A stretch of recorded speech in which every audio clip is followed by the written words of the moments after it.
Okay, so do you know enough algebra to solve this equation?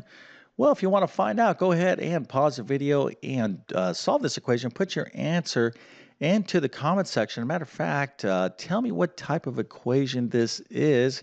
That's another part. There's a couple different ways you can actually describe this equation, but we're going to talk about all of this. But I think the most important part of this problem is just to actually see if you can find the answer to it. Okay, and I'm speaking very vaguely here because I want to give you an opportunity to do this all on your own. Now, if you're taking any sort of algebra course, whether it be Algebra 1, Algebra 2, etc., you're going to definitely know how to do a problem like this. So I'm going to explain all of this. Matter of fact, I'm going to show you the answer to this problem in one moment, and then we're going to get into how to solve this particular equation. Very, very important stuff, especially if you are studying algebra. But first, let me quickly introduce myself. My name is John. I'm the founder of TC Math Academy. I'm also a middle and high school math teacher. I've been teaching math for decades. I love teaching mathematics. I can tell you right now, you could be successful in mathematics, and I'm especially speaking to those of you that struggle in math. Okay, it doesn't have to be that way. What you need is encouragement. Okay, you need someone to say that you can do this stuff, and I'm telling you right now, you can. But more importantly, you need great math instruction, clear, understandable, and comprehensive. So if you need help in your current math course, or maybe you're studying for some sort of special test that has mathematics on it, things like the GED, SAT, ASVAB, teacher certification exam, those type of things, or if you're homeschooling mathematics, check out my math help program. I'm going to leave a link to it in the description of this video. I promise it will help you out. I literally have over 100 plus different math courses that span these categories and much, much more.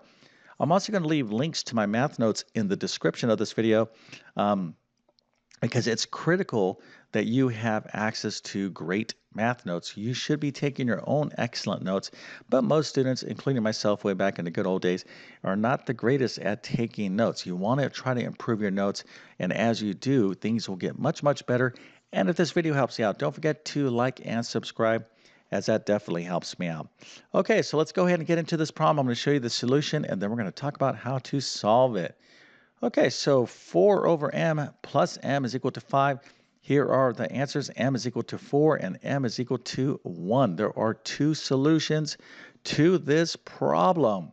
Okay, so how did you do? Did you get the right answer? Well, that's impressive if you did. Let me give you a nice little happy face, an A plus, a 100%, and a few stars so you can have an extra special day. Nice job. Okay, so what type of equation is this? Well, a couple different ways we can describe this equation. Right here, we would classify this as a rational expression. So this, anytime you have a fraction that involves a variable, okay, typically, and I'm kind of speaking here loosely because there are some technical things that we need to talk about, but we could say that we have a rational expression here, it's probably the most appropriate way to describe this equation, okay? But this equation is going to morph into another type of equation, and let's see what type of equation it is right now and see why we ended up with two solutions. Okay, so let's talk about the first step. So on our journey to find the answer to this equation, to solve this equation, there's two starting moves that we can take, okay? Now, here we have some sort of fractions going on. For one step, okay, you can see on this side, I have one approach and then we have another approach. They're basically going to lead to the same point in the problem. And then we're going to take a look at another phase of another phase of the problem. But you can look at this problem right here. You can say, you know what, I don't want to deal with the fractions. I got 4 over m plus m equals 5. So anytime you have fractions in an equation, okay, you can always get rid of the fractions by multiplying the entire equation by the LCD, the lowest common denominator. So if we look at this thing, we have 4 over m, m over 1, okay, its denominator is 1, and 5 over 1. So what is the LCD? Well, it's going to be all these prime factors are m times 1, which is going to be, of course, m. So anytime you want to get rid of fractions in an equation, you can multiply the entire equation by the LCD and you will clear the fraction. So in this case, it will be m. I can multiply it by this, multiply it by that term, and multiply it by 5, and you can clear the fractions. Now, that's going to be one approach, and that's a good approach to take as well, okay? There is another way to look at this problem, and this is this approach over here to the right. What you could do is you could say, you know what, let me just go ahead and start adding these fractions up. All right, let's just add these fractions up and see where that takes us as well. And I'm going to do this on this side. Okay, we're actually going to add up the fractions. Here on this side, we're going to use the LCD to clear. So let's take a look at the LCD strategy first. And this is a pretty easy way to clear this fraction. So let's go ahead and focus on each term. We're going to take m and we're going to multiply by 4m first. Okay, so m, or m over 1 times 4m. What happens? The m's cross cancel. You're left with 4. Okay, hopefully you could see that. So that is the result of m being multiplied by 4 over m. What about m times m? Easy, right? We had 4 here. That'll be m squared. And then m times 5 is 5m. So this is super easy to get to this stage of the problem, okay? And we'll talk about what to do next here in a second.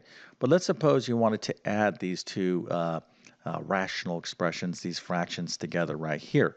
Well, one great way of doing this is using what I call the bow tie method. It's a nice little hack. First of all, you should hopefully know how to add rational expressions. If you know how to add rational expressions, you're going to come up with the same answer. Okay, so you can see the LCD here is m. So I can multiply this by m, multiply by this by m. I would again get an m squared up here, and then I can add the numerators. Or you could just go like this. Here is the specific pattern of one of the best shortcuts in mathematics when it comes to adding and subtracting fractions. So I'm going to show it to you right now. You start from the bottom right. Of course, I have to have this m expressed as a fraction. So instead of having just m like this is the problem. I'm going to put it over 1 so I have my denominator nice, and obvious right there. So you start from the bottom right and you multiply this way. 1 times 4 is 4. Now this is an addition problem. The second step is you're going to start from the bottom left. You're going to multiply this way. M times m is m squared. And then you're going to put that over. This forms the numerator. You're going to put this over this denominator times this denominator. M times 1 is m. Okay, so whether you use this as LCD or like, oh, the LCD is m, and I'm going to multiply this by m and that by m, you're still going to get to the same point in this problem. Now, at this stage, you're saying, well, this, I'm still, dealing with fractions. Well, what you can do, or hopefully kind of see this, is that we have here basically a proportion. I can write this number 5 as 5 over 1, and now I have one fraction equaling to one fraction, okay? Let me just show you real quick here. If I have 1/2 and that's equal to another fraction, let's say 3/6. If you have two equal fractions, right? This fraction is equal to this fraction. It's also equal to a ton of fractions. It doesn't make a difference. If you have two equal fractions, the cross product is always true. So this times this is 6, right? 1 times 6 is 6, and 2 times 3 is 6, okay? So 6 is equal to 6 right there.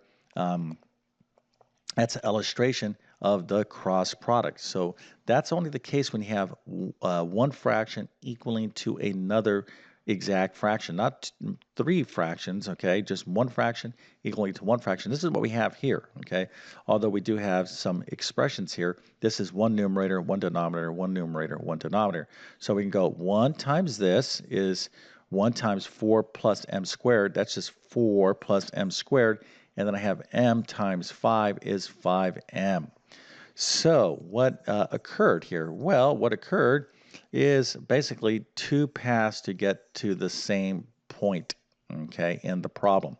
4 plus m squared is equal to 5m, and 4 plus m squared is equal to 5m.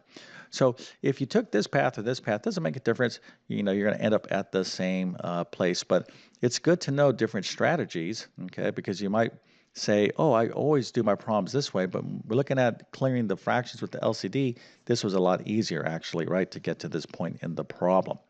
Okay, so let's go to pick this thing up now. So we have 4 plus m squared is equal to 5m. So I asked you, I told you earlier, I said, yeah, the original problem is kind of like a rational equation, but this is going to morph into another type of equation. So what type of equation is this here? This is a quadratic equation. Okay, we have a polynomial. The highest power of this polynomial is 2. Okay, so hopefully you know something about quadratic equations. Let's just review very quickly some big picture points that you need to know about quadratic equations. So one is you need to be able to recognize a quadratic equation, which is a degree 2 polynomial, or something where you have a variable to the highest power of 2. That's kind of a simple way to explain this.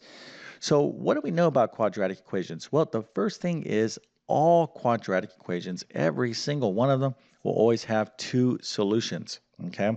Now, how do you solve quadratic equations? There's basically 3 primary ways, and it all depends upon the type of quadratic equation we're dealing with. Okay, its form. Okay, the way it looks. You can have this is a quadratic equation. X squared is equal to 16. Okay, because this is a degree 2 polynomial. All right, a polynomial of the second power. Now, this particular equation doesn't have a middle term. In other words, x squared plus x is equal to 16. All right, so quadratic equations don't have to have that middle term. They have to have the highest power term. So if you have a quadratic equation in this form, you could easily just take the square root of both sides. Okay. Now, if you have a trinomial situation like what we're going to have here in a second, you want to attempt to factor. Okay. But let's just make sure we're clear. You're not going to be able to solve every single problem by taking the square root of both sides. Only those problems that are set up to solve in that manner. Okay, so if you can't take the square root of both sides, like in this particular problem, well, you're going to want to try to factor that quadratic trinomial. Okay, but guess what? Not every quadratic trinomial is factorable. So, where does that leave us?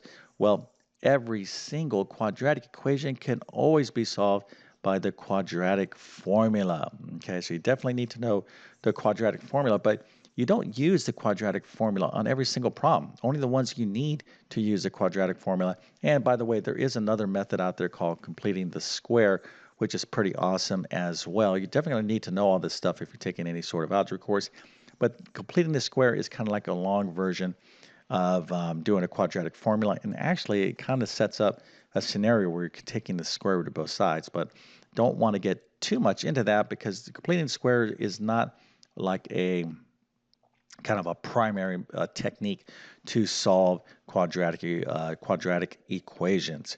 Okay, so let's go ahead and get into this thing right now.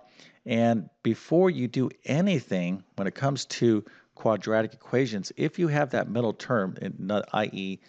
M or x, wherever we had x squared and x, if you have something in the middle, right, you're going to have a number. In this case, it would be 4. So if you have a trinomial situation, you want to get everything to the left-hand side of the equation. You want to set it equal to 0. That's called writing the equation in standard form. So we're going to put this thing to highest to lowest power. So m squared is first. We're going to subtract this 5m from both sides of the equation. In other words, we're going to scoot it over to the left-hand side. So we're going to get a minus 5m, and then we'll have our 4 right there. So right here, we have this quadratic equation in standard form, highest to lowest power. Okay, so and let me just show you the general form of that. Ax squared plus bx plus c is equal to 0. And for those of you that are familiar with the quadratic formula, hopefully all of you are, your a, b, c values right here would come from your trinomial written in standard form. It's the coefficients, as you can kind of see them here, okay, in this respective pattern. But we're not going to need the quadratic formula for this particular problem because we're going to attempt to factor this trinomial. And guess what? This trinomial can be factored, okay? We can factor this. And again, it's going to depend upon your ability to know what factoring is and how to factor. I would say in algebra, probably one of the most important skills that you need to truly understand. There's a ton of super important skills, but probably one of the most important is factoring. If you cannot factor in algebra, you're not going to be successful in algebra. So let's take a look at m squared minus 5m plus 4. If I told you, here's the problem, factor the trinomial, or can the trinomial be factored? The factors are this, m minus 4 times m minus 1. Now, if you don't know how to factor, you want assistance with factoring, I'm going to give you a couple of quick suggestions right now on all of this, okay? One, I would direct you towards my Algebra 1 course in my Math Help program, okay? So that's my first primary recommendation because I really have formal kind of instruction complete, and I go over tons of different types of problems. So that's my first recommendation for you. Two, I have a lot of videos on my YouTube channel that go into factoring and rational equations, quadratic formula, all that stuff as well. But what you need to understand is that we can factor this trinomial into these two binomials. So the answer here, the factors, is m minus 4 times m minus 1. If you don't know why this is, you definitely need to review factoring trinomials and just factoring in general. And we can kind of check this as well, because if I use the FOIL method, first, outer, inner, last, in other words, if I multiply these together, I would get m times m is m squared, then m times a negative 1, that would be negative m, negative 4 times n, that would be negative 1m, by the way, that previous one, negative 4 times m right there, I would get negative 4m, and then I would get negative 4 times a negative 1, which is a positive 4. I would get back to this trinomial, okay? So hopefully you know how to multiply binomials, and don't just say, okay, I'm totally confused. Yeah, I don't really understand this. Anything you don't really totally get with what I'm explaining and you are trying to learn algebra, you need to go back and review this. All right, so let's take a look at why factoring is so awesome. So here is our problem. We have our trinomial set equal to 0, but we were able to factor this trinomial. So we have this thing times this thing is equal to 0. So think of it this way. I have one thing times another thing is equal to 0. If I have something like A times B and it's equal to 0, two different variables, right? If I say, hey, let's say I was walking down the street. I say, hey, listen, I have these two numbers, and I just know when I multiply them together, the answer is 0. Can you tell me something about these numbers? You'd be like, well, okay, well, if you're multiplying two numbers together and the answer is 0, well, the only way that can happen is if one of the numbers is 0 or both of the numbers is 0. And this is what we call the zero product property, okay?